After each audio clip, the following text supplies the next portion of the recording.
Que nos rola, Pai, pelo seu caráter. Que nós sejamos cópias do Senhor, Pai, através da sua palavra. E que o que Ele falar seja o Senhor e não o Eduardo, mas o teu Santo Espírito. Por isso nós entregamos essa palavra em suas mãos. Todos digam a igreja, amém, amém. Podem se sentar. Bom dia. É engraçado que eu estava, quando a gente vai estudando para pregar ou para dar aula, enfim, a gente sempre imagina como que a gente vai falar. E uma das coisas que eu tinha pensado em falar era justamente o que o Dimas acabou de falar, a gente não combinou. A minha ideia aqui, a minha oração é que vocês ouçam muito pouco o Eduardo aqui, que hoje seja o dia que a gente consiga estar com o ouvido atento e ouvir aquilo que Deus tem para a gente hoje aqui. Eu orei para Deus que as minhas ideias, aquilo que eu interpreto, aquilo que for meu, que eu não passe para vocês aqui, que aqui a gente fale somente o que é da palavra dele. Outra coisa, boa parte de vocês aqui está acostumada a me ver aqui, só que em outro horário, na escola bíblica. O Daniel tem umas 2, 3 semanas já que tinha me convidado para pregar aqui hoje, e eu falei com ele que eu não tenho a capacidade que os pastores têm de estudar duas coisas diferentes para falar. E por quê? Hoje também eu estava na escala da EBD, e na EBD seria aula de fechamento de tudo que a gente viu até agora, para encerrar o ciclo de estudo e falar. E eu não tenho essa capacidade que os pastores têm de estudar duas coisas diferentes, então eu pedi a licença e a autorização deles para que eu fizesse um sermão, aula-sermão, não sei nem como é que vai ficar no final das contas, mas eu acredito que é a palavra de Deus e isso não vai mudar. Deixa a sua Bíblia aberta aí, em Lucas 24, a gente não vai ler ainda, mas deixa aberto em Lucas 24, e antes de começar como seria o fechamento, eu preciso lembrar o que os alunos da nossa escola bíblica viram até hoje, e eu acredito que, mesmo você que não tenha ido nenhuma aula, a gente vai estar aqui na mesma página, vendo um grande resumo de tudo que a gente viu.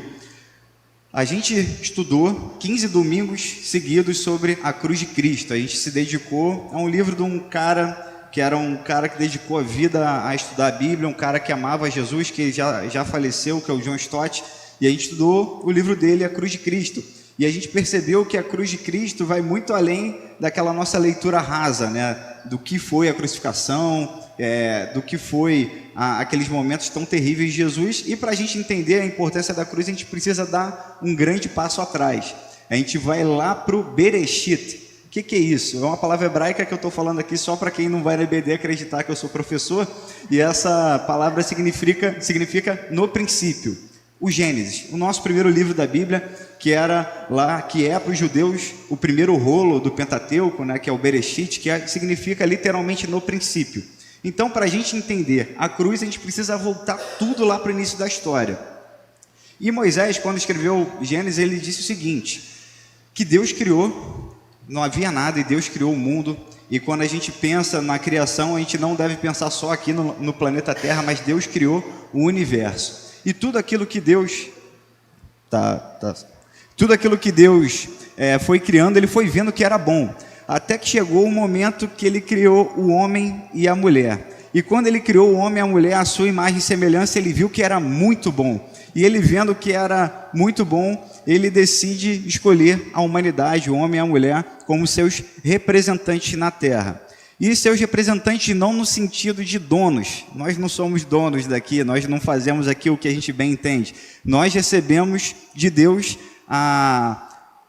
o privilégio de sermos seus representantes no sentido de cuidar da terra, né? Deus deu a Adão a incumbência de dar um nome aos animais, Deus deu a eles a missão deles, o propósito de vida deles era cuidar da terra e principalmente, que é o grande foco nosso hoje aqui, ter um relacionamento com o Criador. A criação ter um relacionamento direto, um relacionamento sem mediação, sem intermediário, sem um conjunto de regras, sem sacrifícios. Era um relacionamento diário e direto. Por quê?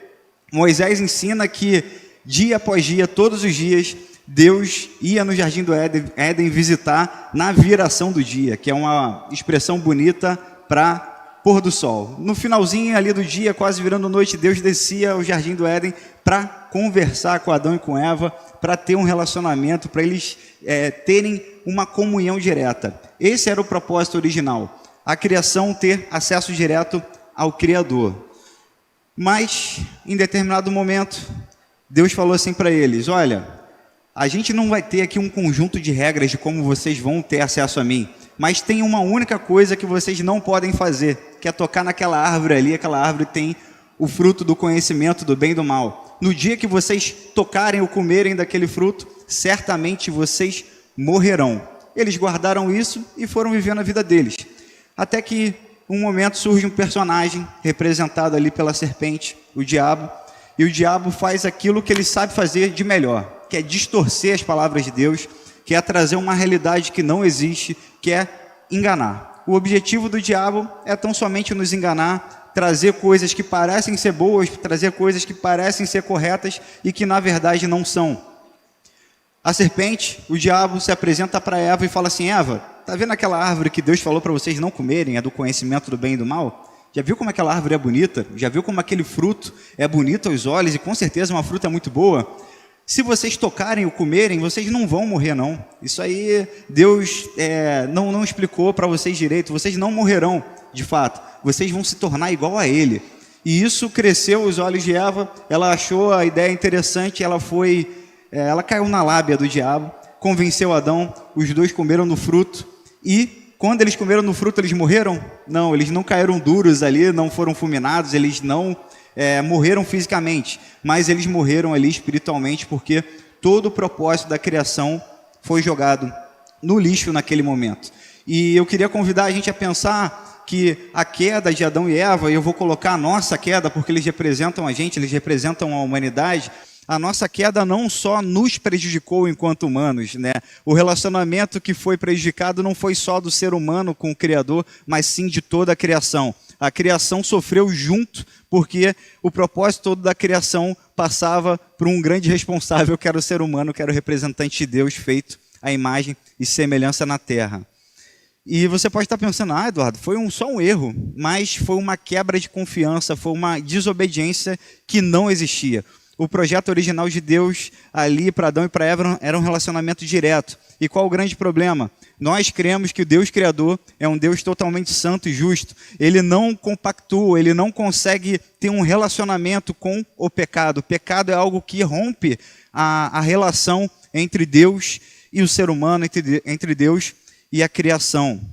Mas Deus é um Deus misericordioso, porque mesmo o homem tendo jogado no lixo e jogado no lixo o relacionamento, tendo estragado todo o propósito original da criação, lá em Gênesis 3,15 a gente vê o que os teólogos chamam de proto-evangelho. Uma palavra bonita para dizer que ali já estava iniciando a ideia do evangelho, porque no meio de todo aquele caos que foi criado ali, desse rompimento, Deus dando várias consequências ali que aconteceriam, né? A mulher teria dores do parto, o homem teria que trabalhar para sobreviver, do suor do seu trabalho ele sobreviveria. No meio daquilo tudo, Deus faz duas coisas que são interessantes e que começam a jogar a gente para onde a gente quer chegar, que é a cruz. Deus, primeiro, numa cena patética, né, que Adão e Eva, antes eles não enxergavam nenhum problema eles estarem nus, eles não sabiam diferença de bem e mal, e quando eles comem do fruto, eles têm os olhos abertos a isso, eles percebem que estão nus e com vergonha eles se escondem. Eles tentam se esconder do Deus Criador. Não faz o menor sentido isso na lógica, né? Que é o Deus Criador que sabe de tudo, que é onisciente, onipotente, sabe tudo o que aconteceu, já sabia o que eles, antes mesmo deles fazerem isso, e é o que a gente crê, que a queda não surpreendeu Deus, fazia parte ali, infelizmente, de todo o plano da redenção, do ponto de vista da onisciência de Deus, que ele sabia de tudo. Eles tentam se esconder numa cena patética, e Deus, na viração do dia, chega para conversar com eles: Adão, Eva, cadê vocês? Né? E eles estão escondidos, e eles aparecem envergonhados, tentando esconder os seus órgãos genitais ali com vergonha. E a primeira coisa que Deus faz ele mata um animal, e aí vem já a relação de causa e efeito. O pecado traz morte. Deus mata o animal, há um sangue vertido ali, a gente já começa a ver a figura do sangue. Ele cobre, Deus, pela sua misericórdia, cobre a vergonha deles com as roupas de pele. Ele fala o seguinte: olha, essa história não termina aqui, essa história não termina dessa forma, porque do descendente da mulher virá aquele que pisará na cabeça da serpente, e a serpente lhe ferirá o calcanhar. É aí que está o início do evangelho e o início do anúncio da vinda daquele que esmagaria a cabeça da serpente. Deus, por sua misericórdia, ele percebe que a humanidade, depois da queda, foi só ladeira abaixo. Depois da queda vem o primeiro assassinato de Caim e Abel. Depois da queda vem a Torre de Babel, o homem tentando mais uma vez se parecer com Deus. Vem violências físicas, violências de ordem sexual. A terra vira um problema tão grande que Deus decide resetar lá no dilúvio. Deus, na sua misericórdia, continuou se revelando através da história, da natureza, das coisas que aconteciam. Tanto é que Noé conhecia o Deus verdadeiro. Noé foi o cara visto como aquele que seria responsável por repovoar a terra. E Deus continua a se revelar. Deus se revela a Abrão, a Isaac, a Jacó, até que ele chega a um camarada chamado Moisés. E é em Moisés que o plano de redenção começa a ganhar mais corpo. Por quê? Em Moisés, Deus dá a sua lei. Deus dá os conhecidos 10 mandamentos. E não só esses 10 mandamentos, né? Às vezes a gente fica muito preso ao número 10 mandamentos, mas na verdade a lei judaica, a lei de Moisés, a lei que Deus deu a Moisés, tem centenas de regramentos. E o grande objetivo de Deus, ao meu ver, era que pela lei o homem entendesse que ele não era capaz de resolver o problema que ele criou, que ele tinha a necessidade de depender da misericórdia de Deus. E por que eu digo isso? Às vezes a gente deixa passar que é um problema muito sério que foi criado por Adão. O homem, a mulher, a humanidade tinha um único propósito. Era servir ao Deus Criador, era ter um relacionamento com esse Deus Criador, e esse propósito foi perdido por culpa do homem. E só o homem poderia resolver esse problema, porque ele criou. Deus, eu vou colocar entre aspas aqui, porque a gente sabe que Deus pode tudo, nada é impossível para Deus, mas Deus não poderia ir contra a sua própria justiça, estalando o dedo e resolvendo o problema sem que nada, como se nada tivesse acontecido. Era necessário que o homem resolvesse seu problema, e o grande problema é que Deus exigia, o Deus Criador exigia que o homem resolvesse esse problema e tivesse um relacionamento com ele. Olha o tamanho desse problema. É um problema causado pelo homem que o homem não consegue resolver, e um Deus poderoso, o Criador, que exige que esse problema fosse resolvido. É um problema muito absurdo. E a gente vai continuar pensando que é o seguinte: se antes o relacionamento era na viração do dia, no pôr do sol, ali um bate-papo franco, direto, sem intermediário, sem mediação, sem sacrifícios, quando a gente vê a lei de Moisés, a gente vê a quantidade de etapas a serem alcançadas para que aquele padrão ali da lei fosse o padrão de excelência de Deus. Você quer agradar a Deus em todas as áreas da sua vida? Você quer agradar ao Criador? Você quer ter um relacionamento com esse Criador? Aí o Criador fala, é isso aqui que eu quero. E qual o grande problema? Quando lemos lá a Torá, que é a lei judaica, a gente entende, através da lógica dela e dos ensinamentos dela, que são centenas de regras. Você pode estar seguindo uma por uma certinho. Você errou em uma, você errou em todas. E esse era o problema. Era aí que surgia o grande problema que o homem não conseguia resolver. E mais, como eu falei antes, o relacionamento lá no início era direto.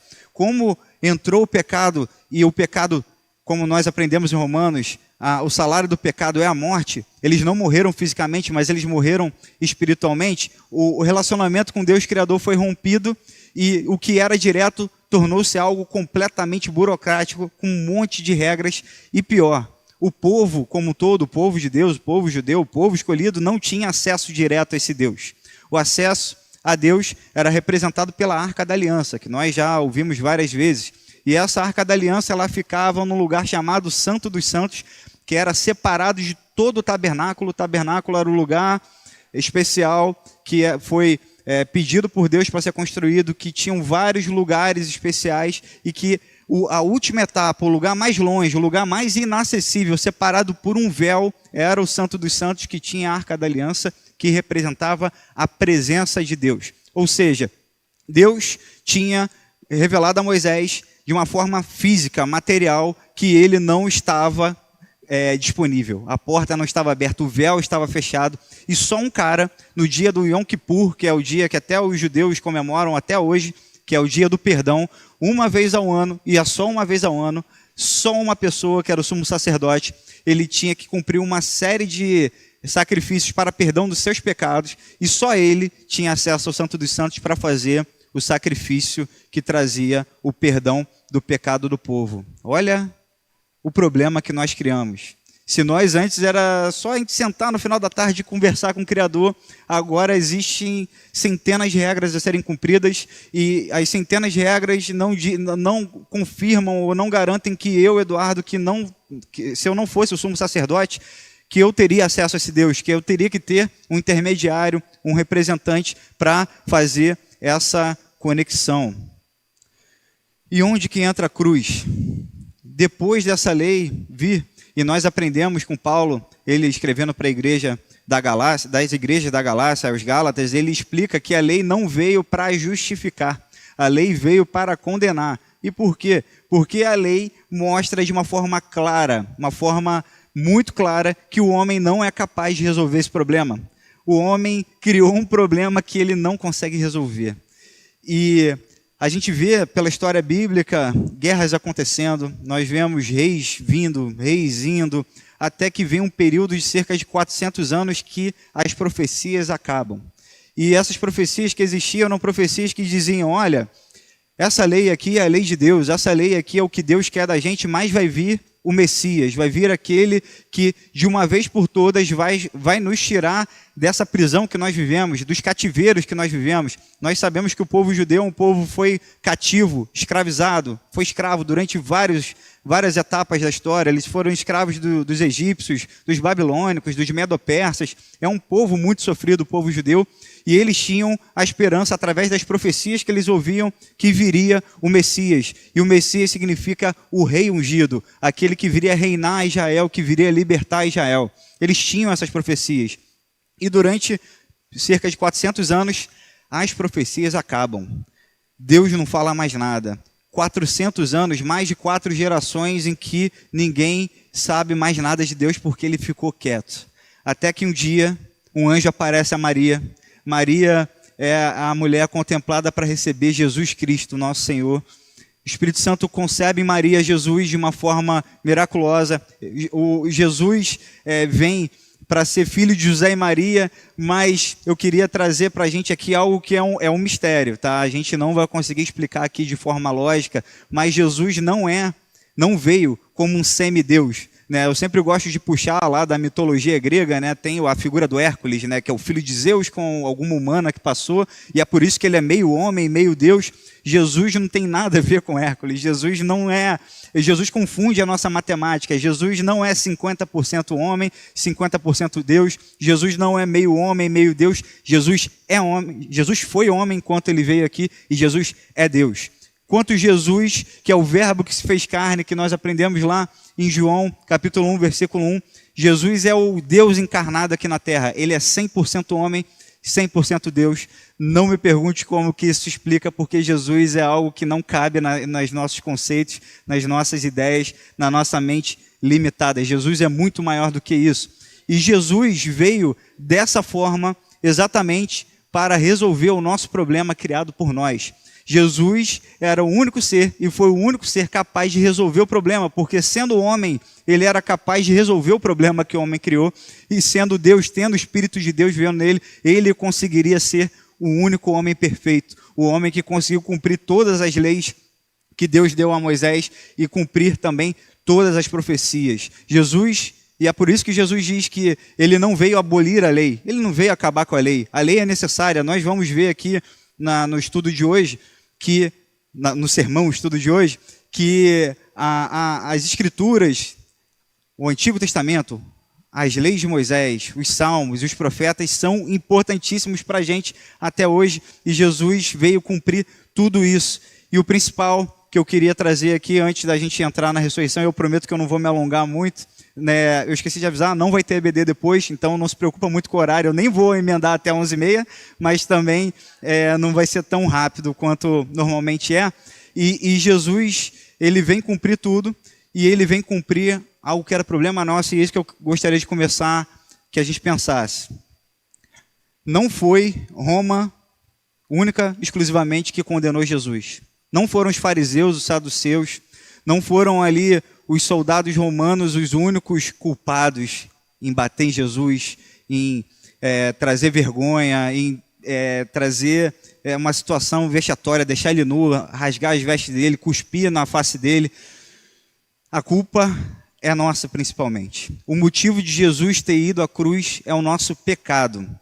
E é algo que é muito pouco pensado hoje em dia, né? Hoje em dia nós tentamos focar muito que Jesus é amor, que Jesus nos recebe como somos, isso é verdade, mas há a necessidade de pensarmos também que Jesus só foi à cruz, Jesus só sofreu o que tinha que sofrer, o verbo, Jesus estava no alto da sua glória, morando com o Pai, ele desceu aqui na terra e se fez homem, ele passou por todas as tentações que nós passamos.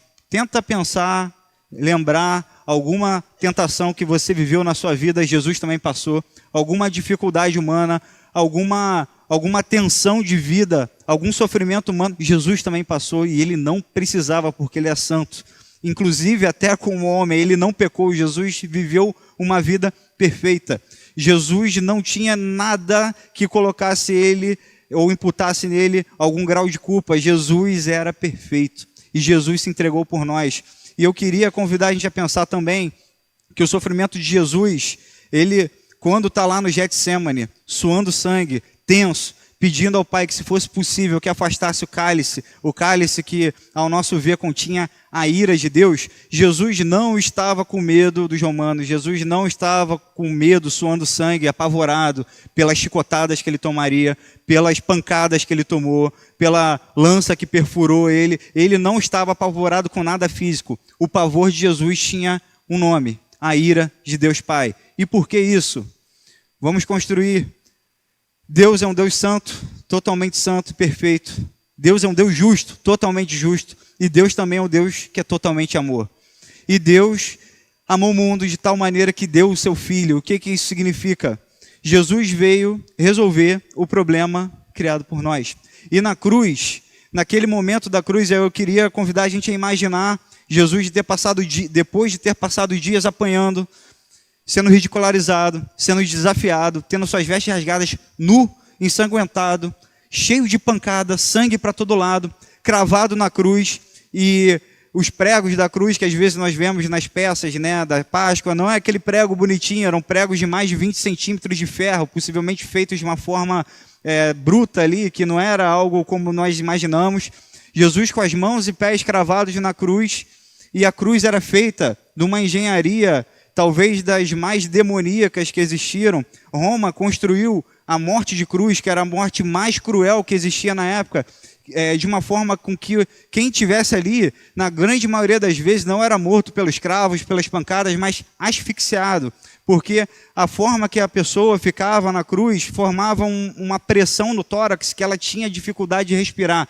E a cada momento que era necessário respirar, quem estivesse ali na cruz, e Jesus fez isso várias vezes, fez pelo menos 7 vezes, para falar, para respirar e para falar. Jesus, com todo o corpo machucado, com várias dores, com seus nervos, músculos, tudo enrijecido, cheio de dor, ele estica o seu tórax para falar e para respirar, e Jesus fala 7 coisas na cruz, 7 frases muito famosas, pelo menos, que estão registradas na Bíblia, e uma delas, que para mim é uma das mais impactantes, é Eli, Eli, lama sabachthani, que quer dizer o Salmo 22, Deus meu, por que me desamparaste? E nesse momento foi o único momento da história em que Jesus Cristo não tinha um relacionamento direto com o Deus Pai. Por quê?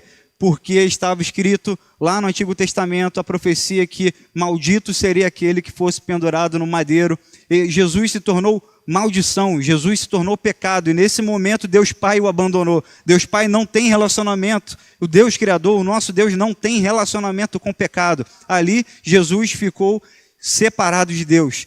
Fisicamente o céu se tornou em trevas, houve terremotos, várias coisas aconteceram representando que Jesus estava sozinho. E por que ele estava sozinho? Por nossa culpa, pelo nosso pecado. Isso é muito forte, porque foi o único momento na história que o Filho de Deus se separou do Deus Pai, por mim, por você, por amor. E ele não parou aí. ele olha tudo que fez, ele fala mais algumas coisas, ele vê o tamanho da sua obra, ele fala, está consumado. E está consumado lá no original, não é só no tempo presente. O está consumado significa sempre foi e sempre estará consumado. Todo escrito de dívida, todo pecado, seja daqueles que viveram antes de Jesus, no tempo de Jesus, nós aqui e aqueles que nascerão em Jesus, crendo nele, tiveram escrito de dívida zerado, como Paulo ensina aos Colossenses. Não há mais nada, não há mais condenação. A condenação que a lei trazia, aquilo que a lei veio nos fazer entender, que nós não éramos merecedores do amor de Deus, que nós não éramos capazes de agradar esse Deus. Em Jesus tudo é resolvido, em Jesus a lei é cumprida, em Jesus as profecias são cumpridas, e é aqui que nós chegamos hoje na aula de hoje. A partir do capítulo 24 de Lucas, a gente vai ver a ressurreição. E não é possível crer na ressurreição sem crer na morte de Jesus, porque sem morte não há ressurreição. E é por isso que Jesus, no seu último ato com os discípulos, na sua última festa com os discípulos, ele reúne todo mundo e institui um memorial que a gente faz até hoje, e a gente vai fazer até que ele venha, que é a ceia do Senhor, que nós celebramos a morte de Jesus, porque foi ali que nós fomos substituídos. É essa a imagem... Obrigado, Dimas. Essa a imagem que eu queria trazer para a gente. E Jesus não é só o nosso advogado que nos defende para com o Pai. Jesus não é só aquele que defende com Deus Pai os nossos pecados e os justifica, mas Jesus cumpriu a nossa pena. É como se eu fosse o advogado de vocês em alguma ação que vocês estão sofrendo, e a condenação da ação é a cadeira elétrica. Eu falo, não, pode deixar que eu vou lá no lugar dele. Eu não fiz nada, mas eu vou lá para cumprir a pena que era dele. É isso que Jesus faz. E o porquê que a ressurreição é tão importante quanto a morte? Porque a ressurreição valida a morte de Jesus. Se a história tivesse acabado na cruz, a história de Jesus seria igual de vários outros. Jesus, na própria narrativa bíblica aqui, ele é crucificado com mais 2 ladrões. A condenação de cruz era comum para os romanos, né? Claro que sempre os condenados eram envolvidos em crimes absurdos. Jesus foi algo completamente fora da curva, porque no plano da redenção de Deus, era necessário que Jesus se entregasse de forma voluntária, mas era a vontade do Pai que aquilo se cumprisse. Jesus não foi à cruz por nenhum tipo de ordem ou força humana. Jesus foi na cruz porque ele quis ir à cruz e porque era a vontade do Pai, e os dois tinham a mesma vontade, porque Deus amou o mundo de tal maneira que deu seu Filho unigênito para todo aquele que nele crê, não pereça, mas tenha a vida eterna. João 3,16. Como eu estava falando, era uma morte comum. Vários apóstolos foram mortos também, crucificados. Vários mártires cristãos morreram por conta do nome de Jesus. Então, se a história de Jesus acabasse na cruz, era uma história comum. E não só comum só aos cristãos. Nós vemos mártires de outras religiões, pessoas perseguidas por conta de suas religiões, morrendo por conta de seus ideais. E até mesmo saindo da religião, nós vemos pessoas morrendo por conta de ideologias que elas acreditam. Então, a morte de Jesus, se terminasse ali, seria igual a vários outros. Mas Jesus, que nós cremos, não é igual a ninguém. Jesus não é aquele que começa uma obra e não termina, como às vezes nós fazemos. Jesus é perfeito em tudo que ele faz, e Jesus é suficiente. Há suficiência em Jesus. Você não precisa de mais nada além de Jesus, porque ele vive e ele ressuscitou. Vamos ler. Lucas 24. No primeiro dia da semana, bem de madrugada, elas foram ao sepulcro, levando as essências aromáticas que haviam preparado, e encontraram a pedra do sepulcro removida. Elas entraram, mas não acharam o corpo do Senhor Jesus, e ficaram perplexas com isso. Então lhes apareceram 2 homens com roupas resplandecentes, e ficaram com medo, e abaixaram os olhos para o chão. Elas ficaram com medo e abaixaram os olhos para o chão. E eles lhes disseram: por que procurais entre os mortos aquele que vive? Ele não está aqui, mas ressuscitou. Lembrai-vos de como ele vos falou ainda lá na Galiléia. Ele tinha avisado para vocês: é necessário que o Filho do Homem seja entregue nas mãos de homens pecadores, seja crucificado e ressuscite ao 3º dia. Jesus já tinha avisado. Então elas se lembraram de suas palavras e, voltando do sepulcro, anunciaram todas essas coisas aos 11 e a todos os outros. As mulheres que relataram essas coisas aos apóstolos foram Maria Madalena, Joana, Maria, mãe de Tiago, e outras, só mulheres, que também estavam com elas. Mas as palavras delas lhes pareceram um delírio, e eles não lhes deram crédito. Contudo, Pedro levantou-se e correu até o sepulcro, e abaixando-se viu somente os panos de linho, e retirou-se admirado do que havia acontecido.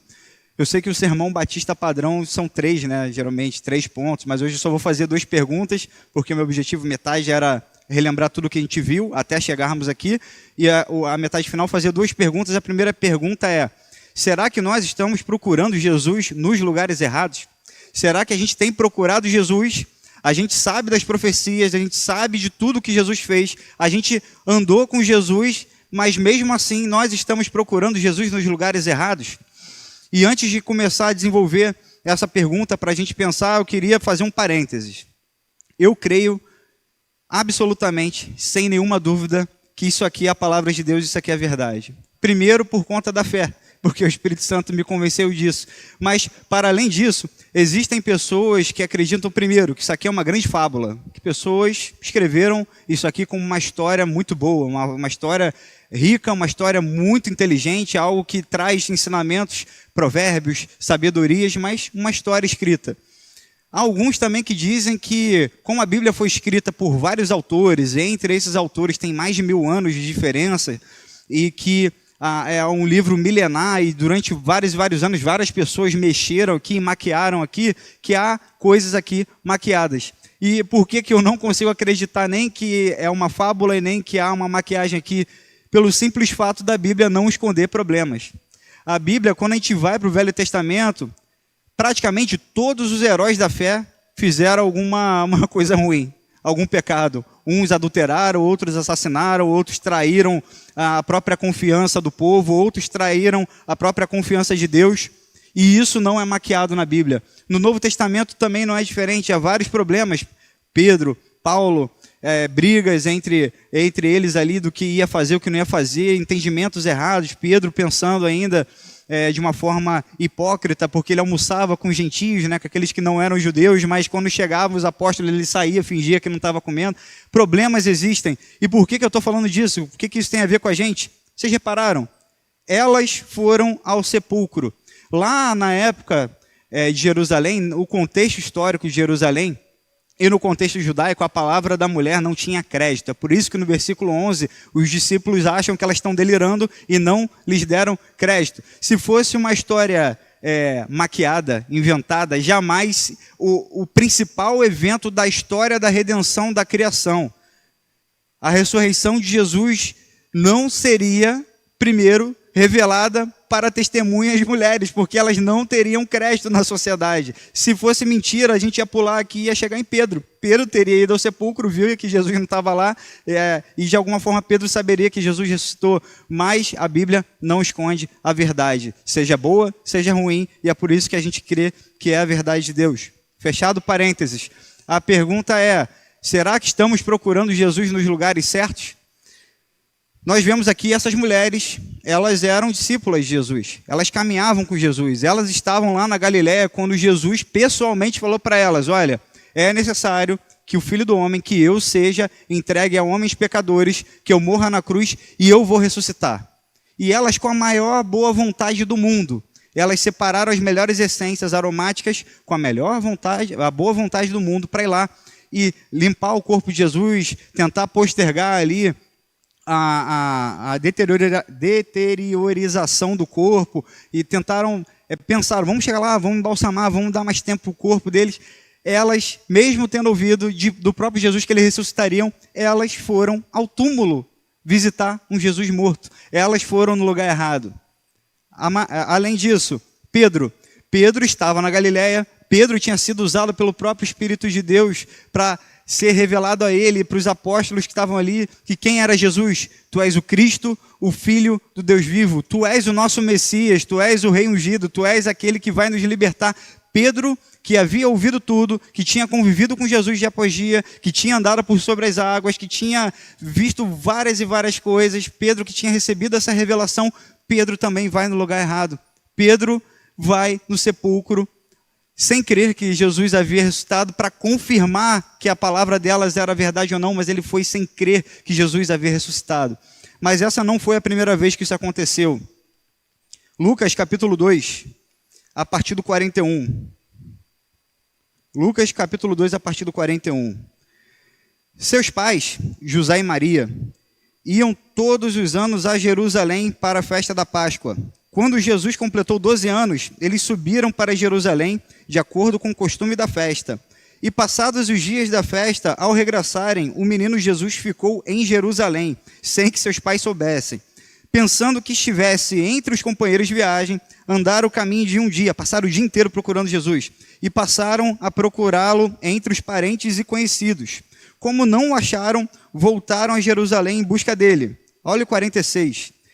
3 dias depois, quantos dias Jesus ficou sumido após a cruz até ressuscitar? 3 dias. Aqui Jesus, e eu não acredito que o Lucas escreveu aqui por coincidência. Por 3 dias, Jesus ficou desaparecido, perdido dos seus pais, quer dizer, seus pais perdidos dele, né, que Jesus não estava perdido. Eles o acharam no templo, sentado entre os doutores, ouvindo-os e fazendo perguntas. E todos os que ouviam ficavam admirados com sua inteligência e com as suas respostas. Quando viram, ficaram maravilhados. E sua mãe lhe disse: Filho, por que fizeste isso conosco? Teu pai e eu estávamos procurando e muito ansiosos. E ele lhes respondeu: Por que me procuravam? Não sabias que eu estava na casa do meu pai? Mas eles não entenderam o que ele disse. Olha só, gente, José e Maria. Eles tinham recebido visitas de anjos. Eles sabiam quem Jesus era. Eles sabiam a forma sobrenatural que Jesus nasceu. Eles sabiam que seu filho era o Messias prometido. Eles sabiam que Jesus não era os outros meninos. E mesmo assim, por 3 dias, eles o procuraram no lugar errado. Na casa de parente, na casa de conhecido, pela cidade. Eles conheciam Jesus, eles conheciam as promessas, eles sabiam quem Jesus era e eles estavam procurando Jesus no lugar errado. E é interessante que quando eles encontram Jesus, Maria, como toda mãe, né, vai dar aquele sermão, fala: O que você fez com a gente, menino? Tá maluco? A gente está aqui doido, te procurando, ansioso, achando que você podia ter acontecido qualquer coisa. E Jesus pergunta: O que vocês estavam me procurando? Eu estava esse tempo todo na casa do meu pai. E quando as mulheres chegam lá no sepulcro vazio, o que os anjos falam? Quem vocês estão procurando aqui no sepulcro vazio? Ele vive, ele não está aqui. O que vocês estão procurando entre os mortos? O que vocês estão fazendo aqui? Vocês estão procurando no lugar errado. Então a primeira pergunta é: será que estamos procurando Jesus nos lugares errados? E a segunda pergunta, para a gente encerrar, é: como reconhecer a Jesus? E pergunta esquisita, né? Como assim reconhecer a Jesus? Eu conheço a Jesus. Eu sei, você acabou de falar aqui, tudo que você acabou de falar aqui eu sei, eu conheço. Desde a criação, o problema do mal, a queda do homem, a redenção em Jesus, a cruz. Mas como reconhecer Jesus e por que eu estou falando isso? No capítulo 24 de Lucas, a partir do versículo 13, a gente conhece a história de 2 discípulos. Eles não eram um dos apóstolos, né? Eles eram discípulos de Jesus. Jesus tinha vários e vários discípulos. E esses 2 discípulos estavam ao caminho de uma cidade chamada Emaús. E eles estavam conversando entre si e tristes. Estavam conversando de tudo o que aconteceu, né? A esperança deles tinha acabado, Jesus tinha morrido. E qual o grande impacto dessa história para a gente? Jesus se revela a eles ressurreto. Jesus, ressuscitado. O Jesus que era o mestre deles, que era o rabino deles, que era o Messias que eles acreditavam que era, aparece a eles no caminho, encontra com eles e eles não o reconhecem. E aí, como é que funciona isso? Como reconhecer Jesus? Jesus caminha com eles e Jesus, percebendo que a Bíblia traz a expressão, os olhos deles estavam como que fechados. Eles não estavam reconhecendo Jesus por um detalhe, a fé. Eles não criam que Jesus havia ressuscitado. Jesus estava do lado deles. O maior evento da história da redenção humana estava acontecendo com eles a caminho de Emaús e eles não reconheceram Jesus. Jesus puxa assunto. Jesus fala: tudo bem? Boa tarde. O que está acontecendo aí? Eu estou vendo que vocês estão conversando, vocês estão tristes. E a resposta dos 2 é: de que planeta você é? Você não sabe o que aconteceu. Há poucos dias atrás aqui, o nosso mestre, o Jesus de Nazaré, aquele que nós cremos que seria o restaurador de Israel, aquele que nos libertaria, que seria o nosso rei, ele foi morto injustamente numa cruz. E depois da cruz ele foi morto e algumas mulheres e alguns dos nossos irmãos visitaram o túmulo dele, o túmulo está vazio. E a gente está aqui, perdido, triste. E Jesus faz o seguinte: beleza, é triste a história, então vou seguir o meu caminho. A Bíblia diz, Lucas registra que ele fez como se não fosse continuar com eles. Ele falou, não, beleza, já que a história é tão triste assim. E eles, como a gente vai ver mais à frente, algo era diferente. Algo estava acontecendo diferente. Vamos ler a partir do 25. Quando eles contam para Jesus, né, como se Jesus não soubesse o que tinha acontecido, Jesus fala assim, ó tolos que demorais a crer no coração em tudo que os profetas disseram. Acaso Cristo não tinha que sofrer essas coisas e entrar na sua glória? E começando por Moisés e todos os profetas, explicou-lhes o que constava a seu respeito em todas as Escrituras. Lembre-se, quando nós lemos aqui Escrituras, é o Antigo Testamento. Quando se aproximaram do povoado para onde se dirigiam, Jesus fez como quem ia seguir adiante. Jesus falou, beleza, tchau para vocês. E continuou. Eles, porém, insistiram, fica conosco, pois já é tarde, o dia já está terminando. Então, ele entrou para ficar com eles. Ó misericórdia de Jesus, mesmo estando na cara deles ali, eles com falta de fé, Jesus tem misericórdia. Estando com eles à mesa, Jesus pegou o pão e o abençoou, e partindo, o distribuía. Então os olhos deles foram abertos e o reconheceram, e ele desapareceu diante deles. E disseram uns aos outros, acaso nosso coração não ardia pelo caminho, quando ele nos falava e nos abria as Escrituras? E na mesma hora levantaram-se e voltaram para Jerusalém, e encontraram reunidos os 11 e os que estavam com eles, os quais diziam, é verdade, o Senhor ressuscitou e apareceu a Simão, e eles contaram tudo o que aconteceu. A pergunta primeira que eu fiz é, será que estamos procurando Jesus nos lugares errados? E a segunda pergunta que eu fiz é, como reconhecer a Jesus? Através da sua palavra. Jesus ressuscitado, andando com eles no caminho de Emaús, o que ele fez? Versículo 27, e começando por Moisés e todos os profetas, explicou-lhes o que constava a seu respeito em todas as Escrituras. E quando os olhos deles foram abertos, depois que ele partiu o pão, comeu com eles e ceou com eles, eles disseram no versículo 32, acaso o nosso coração não ardia pelo caminho quando ele nos falava e nos abria as Escrituras? Quer conhecer a Jesus, quer encontrar Jesus, quer reconhecer Jesus, é através da sua palavra.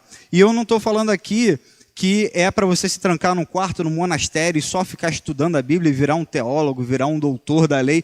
Não é isso, porque nós queremos que a palavra de Deus é viva e eficaz e ela nos transforma. E Jesus é tão misericordioso que ele tinha, na sua sabedoria, a certeza que se ele cumprisse tudo que ele cumpriu, ele aparecesse ressuscitado, ele ascendesse o céu como ele fez, e ele deixasse a gente aqui, pela nossa consciência, pela nossa inteligência, para a gente convencer as pessoas do seu evangelho, que isso daria um problema enorme.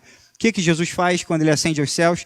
Ele derrama o Espírito Santo em nós, ele traz o Consolador, e é aquele que testifica dentro de nós quem Jesus é, a nossa fé, e abre o nosso entendimento, abre os nossos olhos para que a gente interprete aquilo que ele deixou para a gente, a sua palavra, aos seus olhos e de acordo com a sua vontade. Jesus não nos deixou aqui prontos para estudarmos isso aqui, entendermos isso aqui, convencermos as pessoas de uma forma puramente racional e lógica. Passa pela nossa razão, Pedro nos ensina isso, passa pela nossa razão, mas chega um momento que a razão e a fé é algo que é extraordinário e sobrenatural, que é Jesus. Quem convence do pecado, que somos pecadores, que caímos, que houve a queda, é o Espírito Santo. Quem nos convence da justiça, que Deus é um Deus justo, que Deus é um Deus que não compactua com a injustiça, é o Espírito Santo. Quem nos convence do pecado, da justiça e que haverá um juízo, que é tão pouco pregado hoje em dia, haverá um juízo. Sabe quem mais falou do juízo na Bíblia toda? Foi o próprio Jesus, através das suas parábolas. Jesus deixou claro várias vezes que haverá um juízo. E é isso que o Espírito Santo nos convence, que Jesus Cristo nos salvou, ele nos substituiu desse juízo, que nós éramos merecedores e através da graça de Deus nós não fizemos absolutamente nada, ao contrário, nós fizemos tudo errado. A gente estragou o plano original, a gente até hoje estraga as coisas, a gente não escuta a voz de Deus, a gente vive de uma forma que não é compatível com aquilo que Deus quer para a nossa vida, e através da graça e da misericórdia que se renova toda manhã, como a gente aprende na palavra, Deus nos salva. Então, todo o problema que foi causado por nós, que gerou uma separação, havia um véu que separava a gente da presença de Deus, esse véu Diz os evangelhos que esse véu foi rasgado lá na cruz do alto a baixo. Não foi o homem que chegou lá embaixo e rasgou o véu e entrou no Santo dos Santos e entrou na presença de Deus, mas foi um véu rasgado do alto a baixo, um véu rasgado por Jesus através do seu amor, através do seu poder, através do seu sacrifício. Esse Jesus, ele ressuscitou, ele vive. E a ressurreição dele, ele se preocupou tanto em ser algo que aqui a Bíblia é um conjunto que a gente tem de fatos históricos, de testemunhas oculares, de fatos sobrenaturais, e Jesus teve a preocupação de aparecer não só para as mulheres, para os seus 11, para 500 pessoas depois, mas Jesus apareceu para um monte de gente para que tivesse testemunha ocular para todo lado, para falar, ele vive, Jesus reina, Jesus vive, Jesus não foi morto na cruz, Jesus não é só um rabino, Jesus não é só um mestre, Jesus não é só um ser de luz, Jesus não é só um cara que trouxe uma filosofia de vida diferente de tudo, alguém que fala para a gente amar o próximo, fala para a gente amar a Deus de todo o coração, toda a alma e todo o entendimento, amar o próximo como a nós mesmos e amar os inimigos. Jesus não é só um filósofo, não é só um rabino, Jesus Cristo é o Filho de Deus, é o nosso Salvador e aquele que trouxe a redenção à nossa vida que a gente não conseguiria jamais alcançar se não fosse através do seu amor. Esse é o Cristo, esse é Jesus que nós cremos.